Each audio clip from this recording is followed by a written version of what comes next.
All right, so I saw a couple videos of people giving like life advice, or if you can go back in time and give some advice to your younger self, what would it be? So I thought that was an interesting topic. If I could go back in time and give some life advice to my younger self, what would that conversation look like if I had the chance?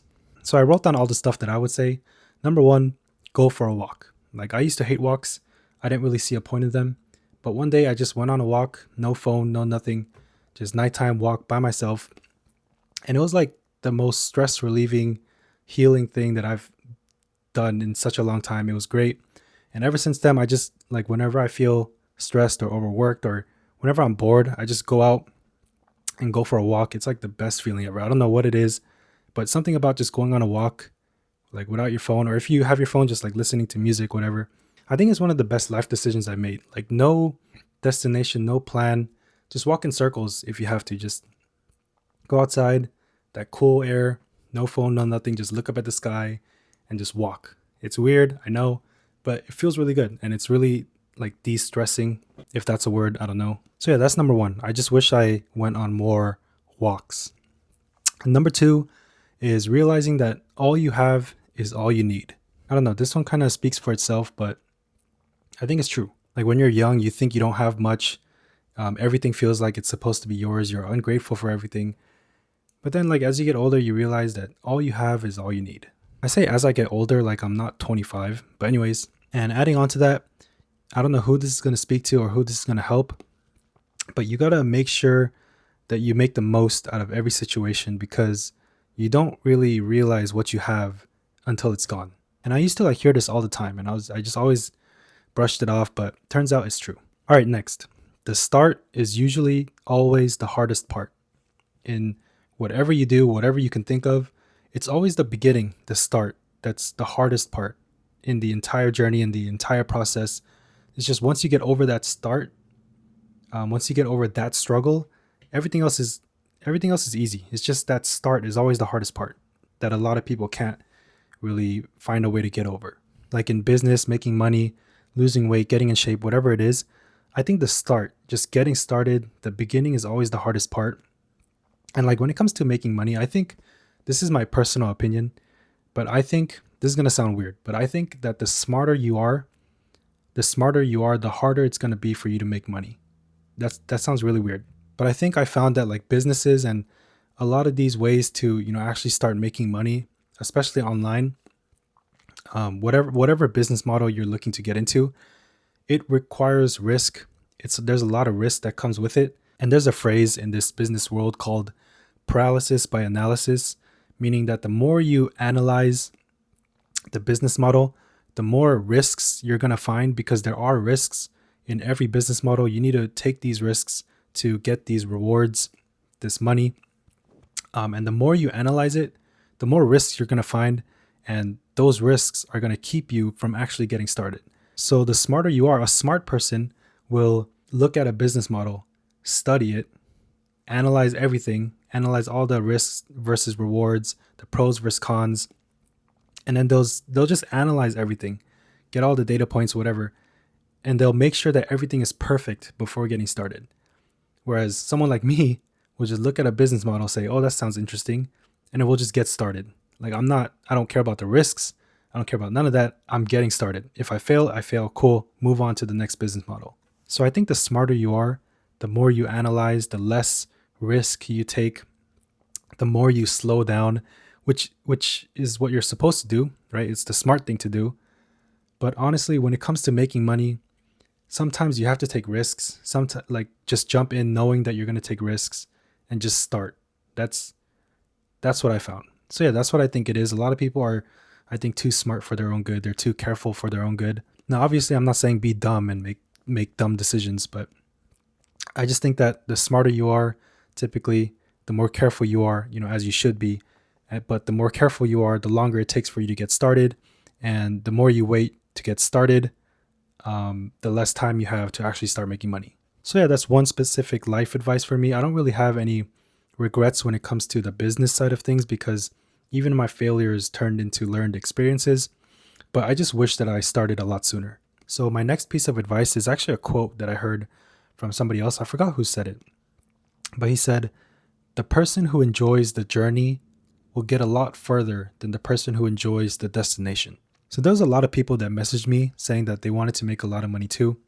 And I asked them like, what's your goal, or what are you trying to make the money for?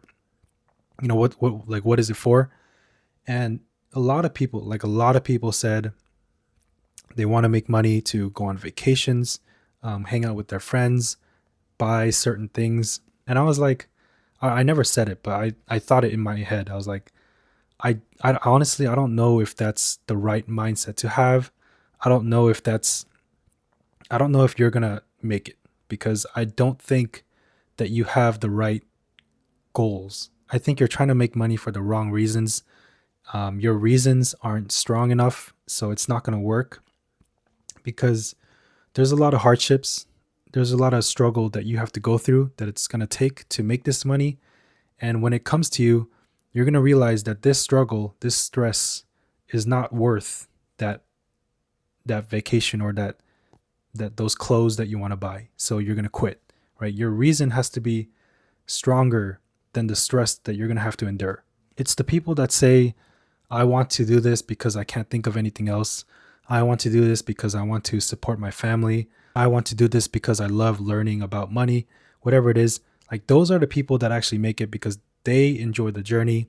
They have a genuine reason, and that reason is good enough, to get them to their destination. So next, this is just a personal piece of advice that I found. And I found that the closer you get with someone, the more it hurts when they eventually leave you. So for me, I don't really like to get too attached to people. I have a small group of people that I'm close with, that I'm attached with, that I'll be with forever. But other than that, I don't really like adding people to my group, to my circle, whatever it is, because I found that the closer you get with someone, the more it hurts when they eventually leave you. And I don't want to have to deal with that. And I'm not saying leave you as in like in a bad way. It could just be through natural occurrences. Like after high school, I had a lot of friends in high school that I don't talk to anymore, because a lot of them like moved out. They go to different colleges, they have different jobs, we have different life paths. And like during high school, I thought like we were going to be friends forever. I thought we were going to be, hanging out every day forever. But it turns out it wasn't that way, and it hurts. So yeah, I don't know if a lot of people will relate to this, but for me, I actually prefer not having a lot of people that I'm close with. I rather have as few of these people as possible. So yeah, I realized that, again, not through like a bad way, but eventually, if you think about it, everyone you know is eventually going to leave you in some way, shape, or form. And when they do, it's not going to feel good. And I'd rather go through those experiences as little times as I possibly can. So for me, I'm a lot careful with who I'm trying to get close with. I don't really like meeting new people or talking with new people or meeting new friends. But yeah, just something to keep in mind. All right, next. This is probably the biggest piece of advice that I have in this entire video. It's something that I wish I did. I have a lot of friends too that struggle with this. And it's go to sleep earlier. Like, I wish I did this. Like, I'm telling you now, your day just feels so much longer. You become so much more productive. There's so many health benefits that I'm not even going to talk about. But like, you wake up earlier, your day feels longer, you're more productive, you feel better. It's just step number one into becoming more productive. And like, honestly, people can do it. It's not like you have to change something drastic. It's just get rid of your phone, the phone time that you spend like before you sleep. Because for me, I used to, like, my day was done already, but I just used to like just go on my phone for like 3-4 hours until I fell asleep. Like, you're done with your day already. You're wasting all this time going on your phone, watching these videos or scrolling through these TikTok reels that you're not even going to remember the next morning. There's no point of it. Like, you don't gain anything from it. Just go to sleep. You'll wake up a lot earlier. Your day will be a lot longer, and you'll just feel better. All right, next, let me give you a life hack that I found to work and be true, and it's to be grateful. All right, there's a quote by Steve Harvey where he said, if you're grateful to God for everything that you have, He will add to that list of things you can be grateful for.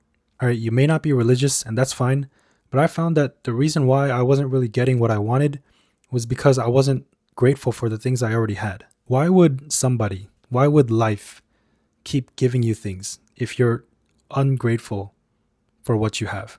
You complain about everything, you never say thank you, you're ungrateful. Who would want to give you anything?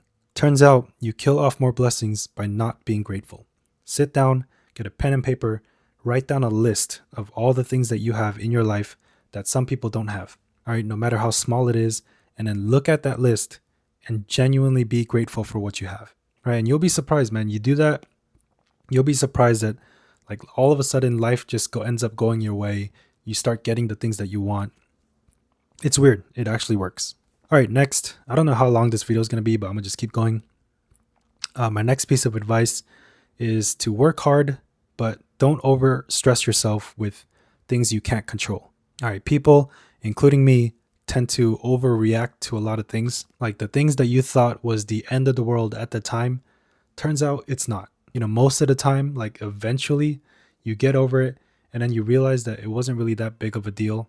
Like I didn't get into any of the colleges that I applied to. My freelancer ghosted me. My clients ghosted me. They left me a bad review, an unfair review. I lost all this money. It was unfair. And at the time, I thought it was the end of the world. Turns out it's not. Like I'm here, I'm good, I'm fine. And honestly, it was for the best. So yeah, I learned that there's really no point in, over stressing yourself with things that you can't control. If you can control it, cool, go make some changes. But if you can't do anything about it, there's no point in stressing about it. All right, next, this is a short piece of advice that I hope will reach somebody. The results that you're looking for is in the work that you're avoiding. All right, if you get rid of all excuses, you'll find that the reason why you don't have what you want is because you don't want it enough. All right, let me tell you something obvious that you already know. How to get what you want. The best way to get what you want in life is to want it enough. So I was at the mall a couple days ago and they had one of those like public pianos, like there's a piano in the middle of nowhere.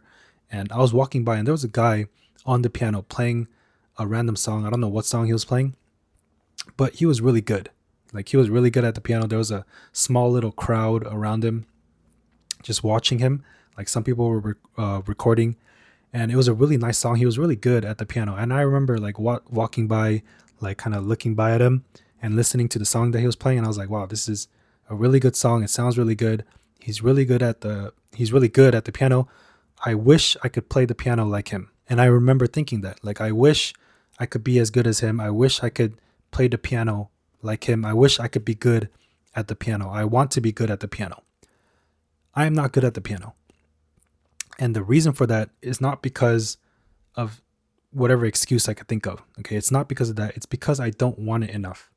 I want to be good at the piano, but I don't want it enough to actually go do what it takes to be good at the piano. I know what it takes. Like, I don't know anything about the piano, but I know what it takes to be good at the piano. If I spend 10 hours a day practicing the piano every single day, if I go out and buy the best piano, hire the best piano tutors, I can become good at the piano. Do it for years. Eventually, I'll be good at the piano. I don't have the money to buy a piano. I don't have the money to hire piano tutors. I'll go work part-time jobs, 2 part-time jobs, 3 part-time jobs. I don't care. And save every penny. I'm not spending money on anything. Save every penny until I have enough to go buy that piano that I can practice on for 10 hours a day, every single day, without break. I know what it takes to be good at the piano. It's just I'm not willing, like I don't want it enough. I don't want to be good at, I don't care that much. I don't want to be good at the piano that badly to actually go do what it takes to be good at the piano. So a lot of people want things, like they want to make money, they want to be good at this, good at that. And then you tell them what it's going to take to actually get it. And then they're like, nah, I don't really want it enough. That's the reason why you don't have what you want. Not because of all these excuses. It's because you don't want it enough to actually go do what it takes. Okay, this is how much you want it. This is what it takes. What you want, your want needs to be bigger than what it takes to actually get it. That's how you're going to get it. Okay, if your want is this small, but what it takes to get it is this big, you're not going to get it. All right, like I want a 6-pack and I know what it takes to get it. All right, 1,000 sit-ups a day for 6 months straight, strong diet plan, and over time I'll get it. So that's what it takes. But I don't want it enough to actually go do it. Like I want it. It would be nice, but I'm not willing to put myself through that at the moment or right now because I have other priorities. I have other things I want to do. And I'm not willing to, I don't want it enough to actually go do what it takes. And that's why I don't have a six pack. All right. It's not because I'm too tired or I don't have time or I don't know how to do it. All right. I know how to do it. I know what it takes. It's just I don't want it enough to actually go do what it takes. Like I'm trying to look for shortcuts, these secret six pack 5 minute workouts. Like that's what I'm looking for. It doesn't exist. And that's why I don't have it. All right. And another thing that I would tell my younger self is your time will come, but you have to do something. All right. You have to stop waiting for things to just happen to you or for you. It's not going to happen. You have to make it happen. And I'm sorry that's not what you wanted to hear, but it's the truth.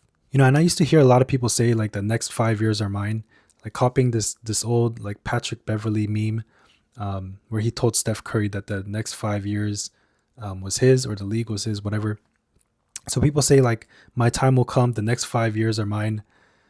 And I'm like, if you want to know what your next 5 years are going to look like, look at your last five. Okay, because that's what your next 5 years are going to look like if you don't do anything.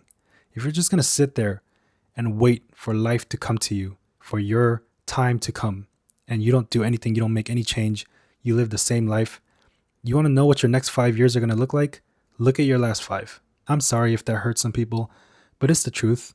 Your life's not just going to change for no reason. All right, you have to go out there and make a reason, put in the work, make some changes, and do it yourself. All right, if you are making changes, if you are putting in the work, then to those people, yes, your time will come. Just keep going at it, be consistent. All right, and it's hard. Like you have to be somewhat delusional, you have to be weird, you have to be different. Like think outside the box. Like if you just do what everybody else does, you're just going to get what everybody else gets, right? The best way to look like everybody else is to just keep doing what everybody else is doing. But you want an extravagant life, you want extravagant things, but you keep doing the same thing that everybody else is doing. And then you turn around and complain and make excuses and say life's unfair. No, it's not. That's on you. And this leads me to the best characteristic trait that I probably developed over the past year, and it's self-accountability. All right, everything good that happens in your life, give glory to God, but everything bad that happens to you, have some self-accountability, have some self-blame. And society kind of tells us not to have self-accountability. Like if something bad happens to you, it's not your fault.